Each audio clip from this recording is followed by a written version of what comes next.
From tomorrow morning, people will be able to exchange their 2,000 rupee notes or deposit them in banks for a period of 4 months. It's now become clear that people queuing up from tomorrow will not have to give any identity or fill out any forms in banks. In a clarification today, RBI Governor Shaktikanta said that the 2,000 rupee notes will continue to be legal tender even after the 30th of September, and this move to eventually extinguish the 2,000 rupee note was a routine matter. Now, considering 2,000 rupee notes right now account for about 10.8% of cash in circulation and values just over 3 lakh rupees, the impact will be very marginal as per the RBI governor. Listen in first to some of the statements he made. From time to time, Reserve Bank withdraws currency notes of particular series and issues fresh notes. And also, as a part of the normal banking operations also through the banks, as you know that when the notes get soiled, it is returned and fresh notes are issued. A somewhat similar exercise was undertaken in 2013-14, whereby, the notes which were printed prior to 2005, they were withdrawn from public circulation, and the public was advised that you can come and exchange the notes. So this time, we are therefore withdrawing it from circulation, these 2,000 rupee notes, but they continue as legal tender. I do not expect kind of a rush in the bank branches. Through you, I would like to appeal to all the viewers. There is no reason to sort of rush to the bank. Take your time. 4 महीने की समय दी गई है. आप आराम से 4 महीने के अंदर जब भी आपको सुटेबल होता है, आप नोट एक्सचेंज करिए. So the RBI governor has said this is not going to be a very difficult transition. The question still remains, why was it done? Why now? And what will be the impact of the 2,000 rupee note withdrawal? The narrative is that it doesn't make much of a difference. Yes, perhaps to the formal economy. Salaried people, those who are well versed and prefer digital payments, for them, it'll probably not make much of a difference. But remember, it was this segment of society that was not unusually perturbed even in 2016, when 86% of the cash in circulation was withdrawn overnight through demonetization. This is where the pinch may be felt, though. Some retailers, as per reports, are already refusing to accept 2,000 rupee notes, simply because it means queuing up at the bank to exchange or deposit these for them. Small businesses, SMEs, micro enterprises that deal in cash may get badly hit. Cash-dependent sectors like agriculture or construction may get impacted. It's expected that some spends like gold purchase or even at the petrol pump may go up. Obviously, deposits in bank will also go up because 10% of cash in the economy comes back to banks one way or the other. This will help liquidity for banks and also impact short-term interest rates that may soften. But for the common citizen, it's more of a hassle than anything else. Modi सरकार आम आदमी को गुमराह करने की कोशिश कर रहा है. एक तरफ बोलता है कि 2000 का नोट अप टू सितंबर यूज़ करो, but at the same time जब हम मार्केट में जाते हैं तो दुकानदार हो या कोई भी जो हम लोग परचेज करते हैं, उन लोग बोलते हैं कि सर जो नोट बंद हुए हम आप क्यों ले, क्योंकि अगर हम आपसे लेते तो हम बैंक में जाना पड़ेगा एट कन्वर्जन के लिए. वहाँ पर एट टाइम ओनली 10 नोट्स को हम लोग बदली कर सकते हैं 1 डे में. तो हम क्यों ये फुकट का क्या बोला अपनी तकलीफ करें. तो इसलिए कस्टमर जो हम लोग जहाँ जाते खरीदी करने के लिए वहाँ पर हम लोग वो रिसीव नहीं करते. तो अभी ऐसी हालत है कि गवर्नमेंट एक तरफ बोलते कि आप यूज़ करो और सेकेंड कि जो हमको जहाँ व्यवहार करना है उन लोग रिसीव नहीं कर रहे. हमें दुकानदार 2000 की नोट नहीं ले रहे, जबकि सितंबर तक हमें उसकी नोट लेने की इजाज़त दी गई है. फिर भी हमें और सभी कस्टमर लोगों को खूब तकलीफ उससे हो रही है. सर, मुझे तो ये लगता है कि ये जो डिसीजन है ना सरकार का, ये एक फजाइल एक्सरसाइज है. जो मतलब जैसे पहले नोटबंदी हुई है ना, पहले तो 2000 के नोट लाने की ज़रूरत नहीं थी सरकार को. 500 के नोट थे, पहले सरकार लाई. जो एक्सचेक को नुकसान हुआ, गवर्नमेंट ने नए नोट बनाए, है ना. नोटबंदी ही जो है एक बहुत आप लगा लो कि फजाइल एक्सरसाइज थी पूरी. अब 2000 के नोट जो हैं उसको भी बंद कर दिया गया है. तो मतलब अननेसेसरी जो है मतलब जो जनता है उसको हरासमेंट होती है, बट जो गवर्नमेंट्स हैं वो जनता के बारे में बिल्कुल भी नहीं सोचती। ऐसा डिसीजन लेने से ऐसे लेना नहीं चाहिए सडनली, मतलब कि जब गरीब लोगों ने भी लोग इकट्ठे करते हैं 2-2 हज़ार के नोट, फिर बाद में ऐसे मुसीबत आएगी, एक्सचेंज करने जाएंगे फिर उनको मुसीबत मुश्किल लगेगी। देखिए, मैं तो बहुत निगेटिव हूँ इस चीज़ को सोच के कि आम जनता को आप कभी आधार कार्ड को इससे लिंक करवा दो, कभी पासपोर्ट को इससे लिंक करवा दो। नोटबंदी कर दी उन्होंने, हमने एक्सेप्ट किया उनके डिसीजन को। आप 2000 की नोट क्यों बंद कर रहे हैं? आप बोल रहे हैं जिन्होंने नोट जमा रखी है उनको सर्कुलेट नहीं कर रहे हैं, उन्हें निकालना है। मुझे ये बताया जाए कि जो आम जनता है उससे इसके ऊपर क्या ही फर्क पड़ेगा। ना वो नोट जमा करके रख रहा है, ना उसको मतलब है इन चीज़ों से।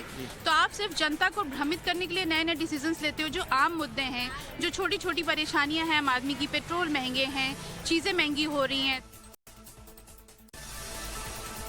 यदि इसी अवधि में हमको करना है यह कार्य बदलाव का, तो 2000 रुपए का नोट हमको छापना होगा। इस विषय पर प्रधानमंत्री जी बिल्कुल उत्साहित नहीं थे और उनका स्पष्ट मत था कि यदि हम 1000 रुपए के नोट बंद कर रहे हैं और उसके स्थान पे 2000 रुपए के नोट ला रहे हैं, तो लोग कैसे समझेंगे कि यह काले धन को समाप्त करने या उसको कम करने का प्रयास है। So these are the many reactions coming in, and one section also saying that this is a way to curb black money. One other point of view that is being talked about is that anyway, the number of people using these notes or the circulation of these notes has come down by half, from 6 lakh crore to 3 lakh crore rupees in total value. But then, why did these notes have to be withdrawn if their use was anyway dwindling? Is this decision and the timing of this decision noteworthy ahead of the next general elections and after a massive state election? If there is suspicion of cash hoarding and if this is an attack on Kala Dhan, why is the exchange in banks then allowed to be anonymous? The clarification that has come over the weekend makes it clear you don't have to give any ID proof, etc. if you stand with, 10 notes and exchange them, and you can do that multiple times. So does it really serve the purpose that is being claimed? And is 500 rupees as the largest denomination, which will be the case practically in a few days from now and definitely after September 30th, the highest value of note in the economy will be 500 rupees. Is that sufficient, keeping in mind our current inflation levels? What do you really get for 500 rupees, or for that matter, even 2000 rupees? Is it at the same level as prices in the economy? Also, is there need for more transparency in this decision-making process? Why did we come to this decision? What was the need and the thought behind it? Why now? What was the manner of it? Does all of this also deserve scrutiny?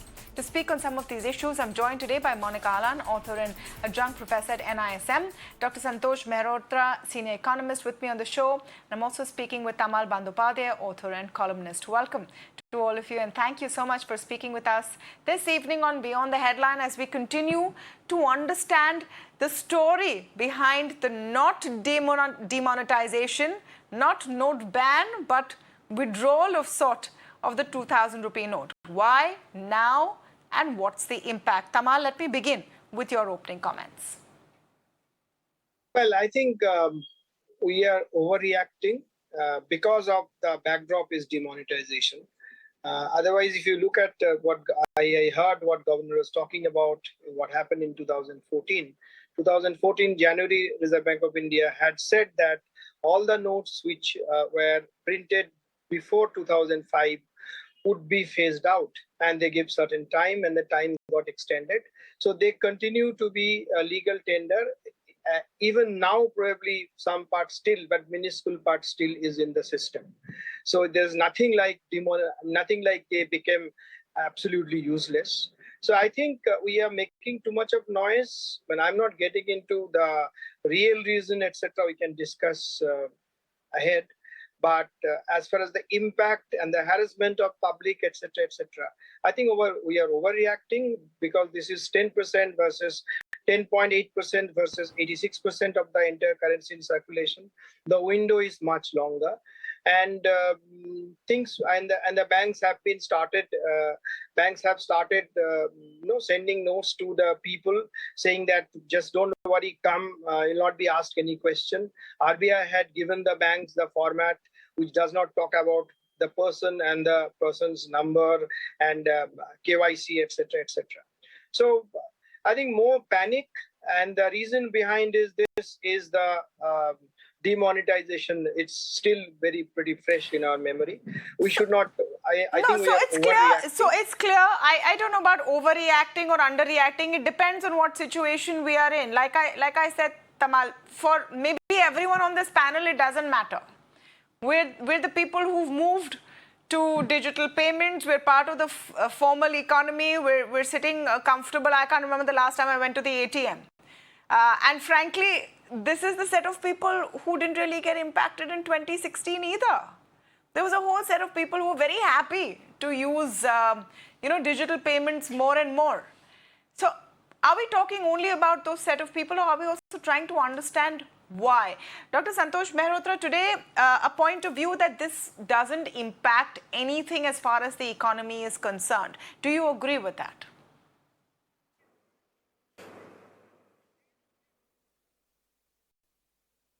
Well, clearly a large proportion of the economy is unorganized, and the MSMEs, a very significant share of them, are in the unorganized sector, and they deal in cash. And a lot of their working capital inevitably is in cash. And I think it's a bit of a misleading statement to suggest that digital is actually taken over everything. Well, far from it. The fact, while digital is going up, it is very good.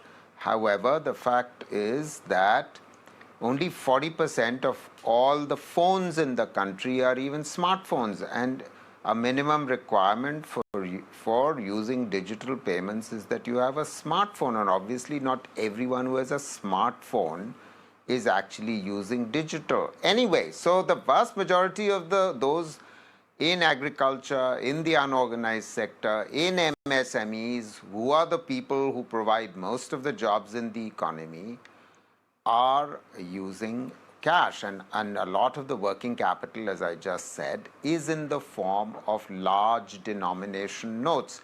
So it's not true that there won't be disruption. There will be. However, Tamal is absolutely right. The time frame is long enough. Yeah. The share of 2,000 rupee notes is only 10.8% as opposed to 86%. So all that also has to be taken into account. But I mean, why was the 2,000 rupee note introduced in the first place? We can come back to that. And I have a great difficulty in even believing. No, but it's a valid question, because black money. It's a valid question, because it's not only about so the ghosts of demonetization are not going to return. That's very clear. Even in banks, it's not expected that people, will queue up. There was a notification today, by the way, that banks should provide shelter, shade and water to customers if they are long queues to wait. The question is why? Why did you have 2,000 rupees? Then why did you remove 2,000 rupees? Are you going to bring back 1,000 rupees? Absolutely right. What's going on? Absolutely. Yeah. Absolutely right. There was no reason for introducing the 2,000 rupees in the first place. The logic that is being given ex post is that, we will have not enough 500 rupee notes and therefore introduce 2,000. Well, even then no one used to accept 2,000 rupee notes and in normal transaction, and now even less as their circulation has reduced. And above all, it was a mistake to introduce it even at that time if it was supposed to be facilitating ordinary citizens in a size which was not the same as the 1,000 rupee note that was in existence on the 8th of November 2016. Had it been the same size, at least the ATMs would have accepted them. You had to change the ATM for the 2,000 rupee notes to be accepted. Yes. So it was a badly planned move. It was unnecessary. And now the timing itself is very suspect. I can say two things about why this has been done, I believe, though obviously this is speculation. But firstly, we know that state elections are around the corner. The parliament elections are only 11 months away. And of course, it is an attempt to, attack the opposition parties' hoardings of cash if they had any. Point one. Point two, it was done on the very day that the expert group report to the Supreme Court on the Hindenburg-Adani matter was submitted. So that, and the objective would be, I would say, let's not discuss Adani Hindenburg. Let's focus our attention on the 2,000 rupee, because that's the big tamasha on national media. And that's exactly what has tended to happen. And this is unfortunate. The timing is very, very, very, very open to question. Okay, so I mean, a lot of theory is there, but like, Dr. Santosh Mehrotra said, that's neither, I mean, you can't prove any of them. That's speculative in nature. All those stories were covered on that day and will continue to be. I don't know if it's related to elections or not. People watching this will say, well, if politicians were hoarding cash, then they deserve to be in trouble. Let it come back. But is it only about the politicians and the optics of it, Monika Kahalan? How do you look at it now that the dust is settled? We know what the process will be. Is there some clarity to the purpose? Can we take at face value the claim that this is just business as usual?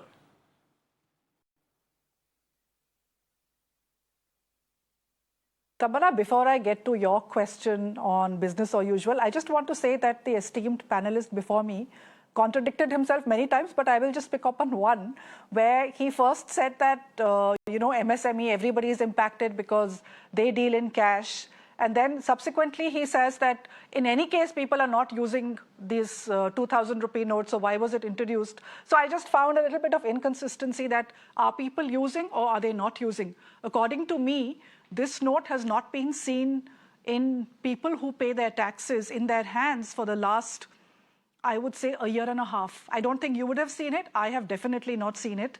So this note began to get phased out, and we know what happens to money which is non-tax paid.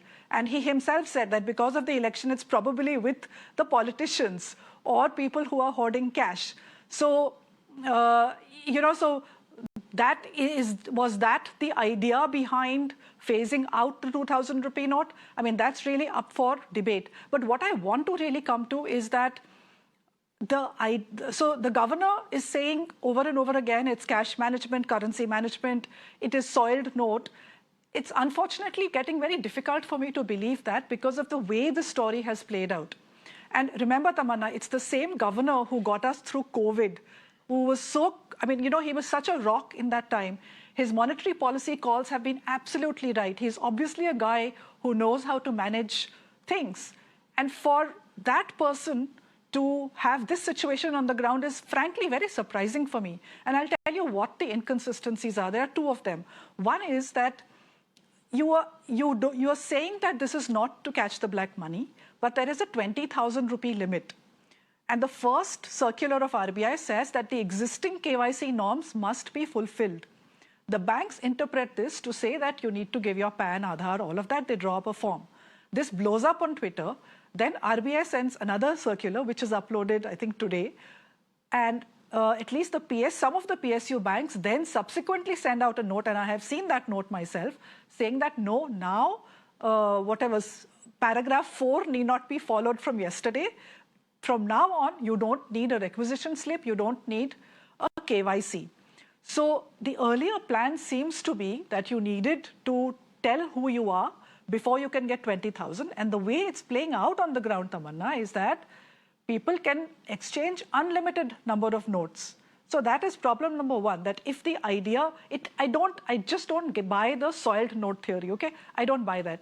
My sense is they wanted to flush out the stocks of 2,000 rupees, which people like you and me, we stopped using this long back. The second problem is this sudden death on 30th September.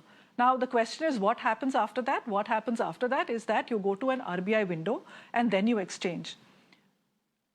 That's not legal tender. You know, legal tender is what I exchange at any bank counter, at any shop. So that, for me, these two things are inconsistent with this soiled note theory. So I am just a little surprised. I mean, we've got a very, very competent governor of the RBI, and I think as a nation we should be thankful to him. But I'm not. This piece for me is not fitting in with the person that we have known all these years. You know, I just want to talk about the legal tender bit as well, because we've heard this term being talked about a lot in the last few days. Legal tender, to my understanding, Monika, is that if I go with a 2,000 rupee note, and if I have a 2,000 rupee note, doesn't mean I'm a bad person who doesn't pay my taxes, because it is legal. I could get it from my ATM, or someone could give it to me. If I go and I say I want to buy something, no one can refuse me. But more and more we're hearing on ground that it is being refused. Correct. It is not preferred, because no one wants the hassle. Now, how do you ensure that? Yeah. I mean, look, because there's a situation, you're allowed to go to your bank. You don't go today, you go after a week. I don't think we'll see the kind of lines we saw in demonetization. Yes. Although, because this KYC rule has been taken away, I am actually foreseeing the use of mules once more. I mean, we saw the use of mules, to use a very rude word, to hire people to change currency notes. I'm foreseeing that to happen. And I spoke to a few bankers, and they say we actually don't know how to handle it, because earlier we were supposed to do the KYC, now we are not. So we are being told to mark suspicious transactions. How will they mark suspicious transactions if they are not taking details of the PAN Aadhaar? So look, in the execution of this thing, there has been a lot of errors. So I mean, your question on legal tender, yes, there is a problem. But no, I don't think 2,000 rupee note was being given to the panwala or the grocery guy. We were using 500 rupee notes. Wherever we went, it was the 500 rupee note that was being used. So I think we can park that question of the shopkeepers not taking. I mean, who takes a 2,000 rupee note to the shops? You can go to the bank. There's no problem. The bank will change the currency. There is no panic. So I think what all of us are telling everyone out there is no panic. There is enough money. You can go if you have the notes. You can get them changed. I am just talking of a broader question of, I'm not buying the soiled note theory. That's all. You know, a clean note is the campaign. Some have been saying that this was always a dirty note, in the sense, not physically dirty, but attributed to a lot of hoarding, etc. Yes, Dr. Santosh Mehrotra wants to come in.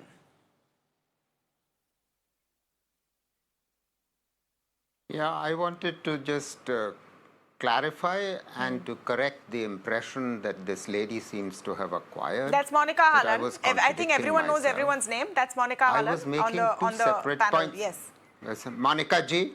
Monika, okay, I'm sorry I didn't, I'm No sorry problem. I didn't know her name, Monika, I'm sorry, okay.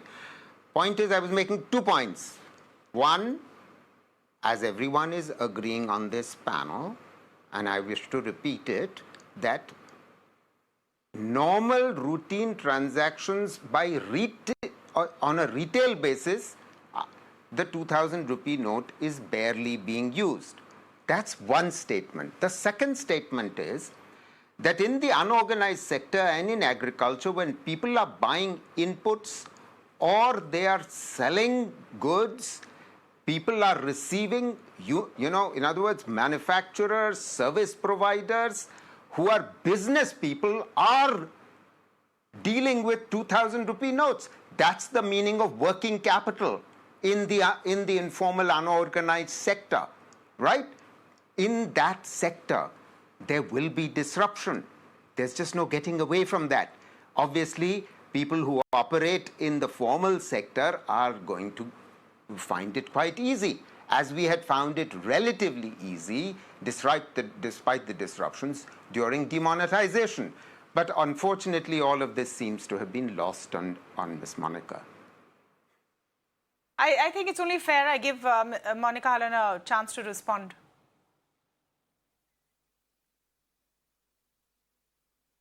No, my short point only is that, people, I don't know who is using so much cash. I think a fair amount of banking is being done.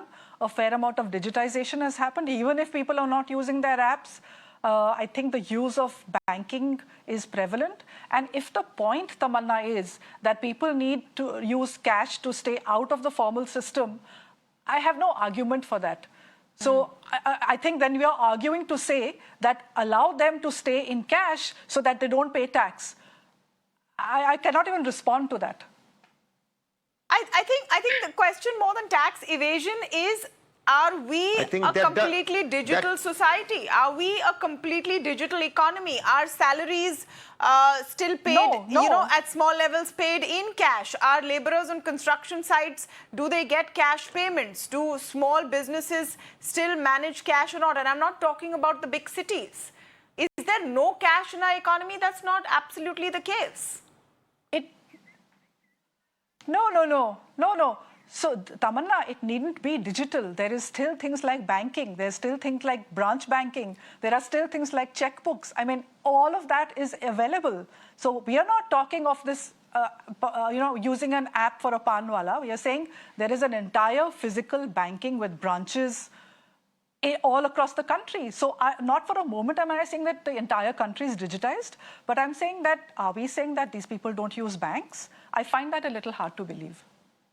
Okay, let me bring Tamal into this conversation. So we've all established that it's not going to be a redux of 2016. Lessons have been learned from there. The time span given is more. The amount of cash or the notes being withdrawn are lesser. There's still no clarity of why and why now. If we never needed the 2,000 rupees, if they had stopped printing it, it was anyway dying a natural death. It could have been allowed to do so, isn't it?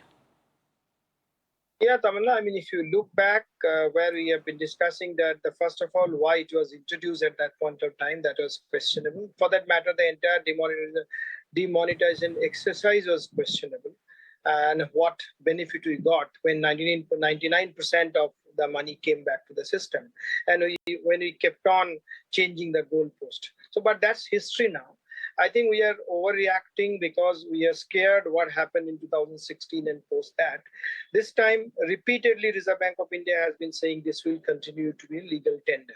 And if you go to the RBI FAQ, it says that you are encouraged to exchange by 30th September. Encouraged to exchange. So it does not also say that this is the end of it. So my hunch is this. There will be extension in different format.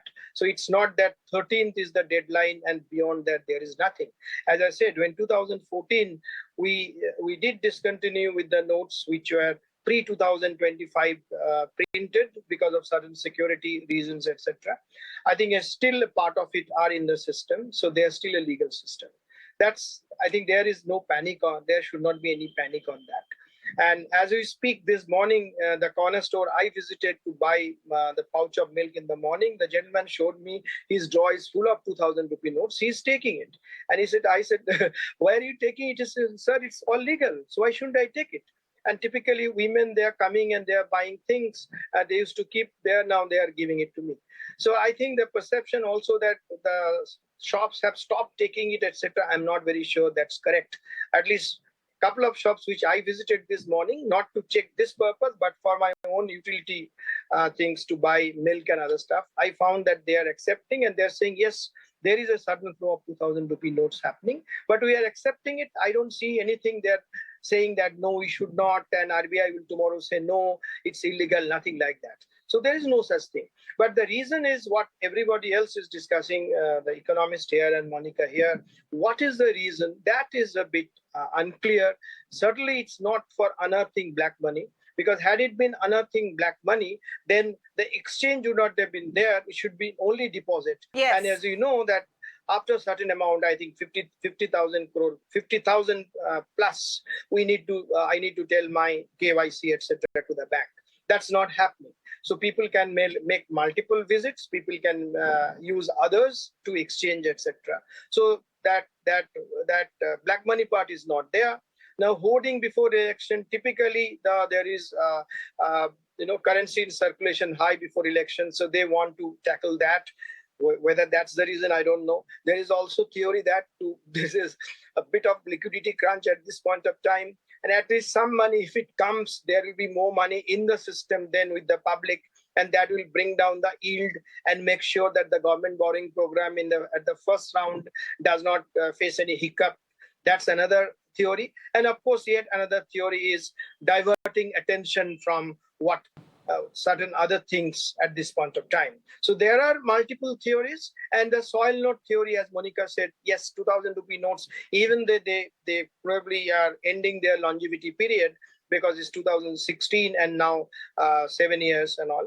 But actually, not all of them have become dirty and soiled. So that bit does not really hold water.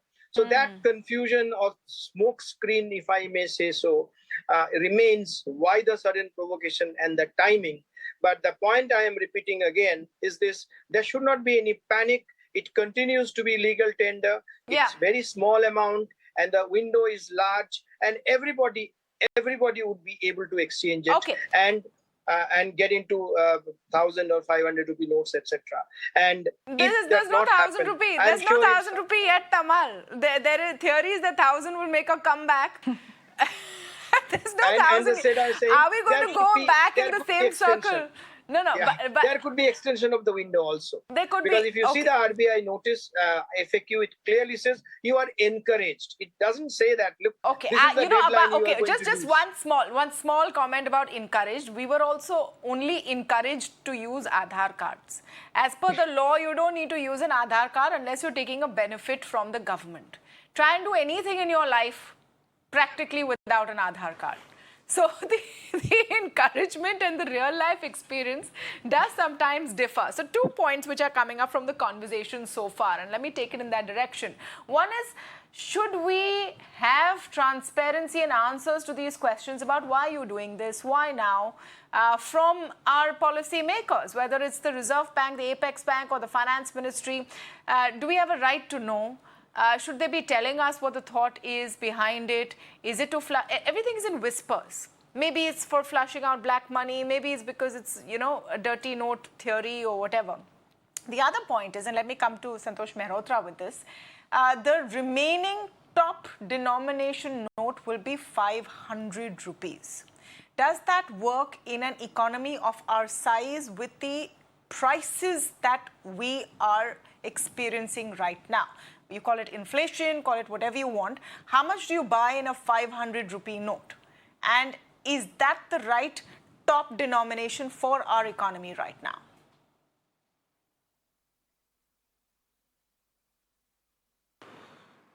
Well, Tamanna, let me address your second question.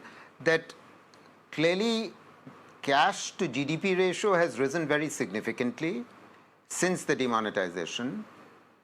And secondly, the total amount of cash has gone up very, very sharply as well, probably doubled if I remember correctly. Now, clearly what that implies is that a lot of transactions are taking place in cash. And if large transactions were still continuing in 2,000 rupee notes, as I said, particularly for working capital in the unorganized sector, then it may well be that the RBI sees sense in actually introducing the 1,000 rupee note and bringing it back to make transactions easier. So I don't rule out that possibility at all, unless, of course, the RBI and the government is thinking of increasing the production of 500 rupee notes. So that's your second point. On the first point about black money, honestly, this talk about the demonetization helping discover black money and this one helping black money, I think on this one, It's 100% clear that it has very little to do with black money, and that was made quite plenty clear after today's clarification, or was it yesterday's clarification by the governor, that no particular documentation is necessary. As far as the last demonetization, impact on black money was concerned, let's just remember that the reason why you want to discover black money is you want to mobilize tax revenue. Well, has the tax revenue to GDP ratio risen? I'm afraid it has not, the slightest bit. So that logic clearly did not hold then, does not hold now.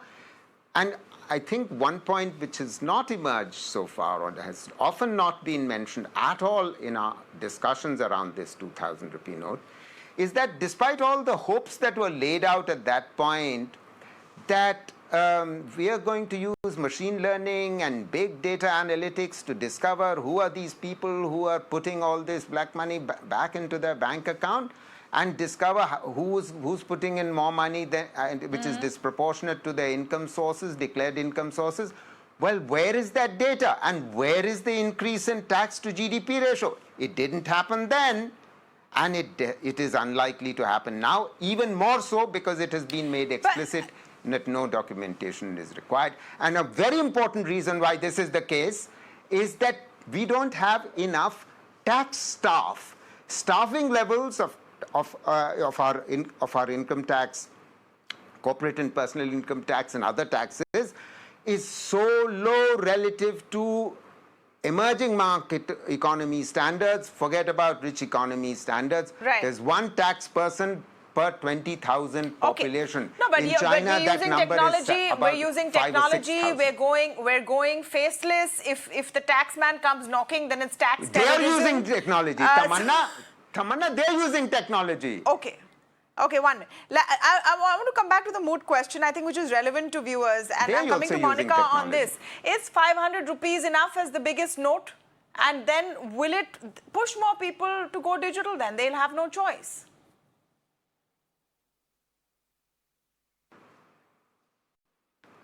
Yeah, Tamanna, You know, shall I? the top note in the US is, I think, $100. And I don't understand why it matters that the top note is 500, because it doesn't take so much, whatever it is that you're buying, how much does it take? And it is not so safe to carry so much cash with you. So again, I'm saying I'm not understanding the use case of large amounts of cash. I mean, who's going to come to buy a car with a bora of cash? You're going to either use your checkbook or you will try and use digital. So I simply, I'm not understanding the use case of getting a large bag full of cash other than for purposes which are not above the board. So I think, yeah, sure, I agree. 500 rupees is good enough. We don't need so a higher 500 is good enough. denomination I'm actually out of time, but Tamal, quick answer from you. 500 is good enough? Yeah, no, you just see, we can't just talk like this. You have to see the India's per capita income vis-a-vis the other developed markets and other markets. So if you look at that and then you do your math, it's absolutely fine. How does it really matter whether you are carrying one note or four notes? As Monika said, that you don't carry a bag full of notes to buy a property or a car or anything like that. So it doesn't really matter what is inflation level, what depends on, is it in relation to the per capita income, what we have in India. 500 rupee note is good enough to be the largest denomination note. It won't come on the way of our handling cash and doing transactions. Okay, so we never needed it. Now in hindsight, it seems we never needed the 2,000 rupee note. What was it doing hanging around for 7 years is not very clear. What's going to change after it goes away is not very clear. I suppose we'll have more clarity when we actually see the process.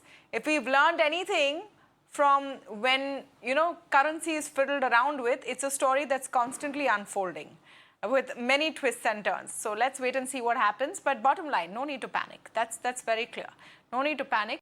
You can go to the bank and change it. You don't even have to explain who you are and where you got it from. So whichever way you look at it, definitely no need to panic. Thank you so much to all of you for joining us on the big story this evening. We're taking a very short break, but on the other side, I'm speaking with the 14-year-old princess from the slum. That's what she calls herself, Malisha Karwa. How did she go from Dharavi, slum dweller, to on the cover of fashion magazines and the face of a beauty brand? She's going to talk to me about her story after this break.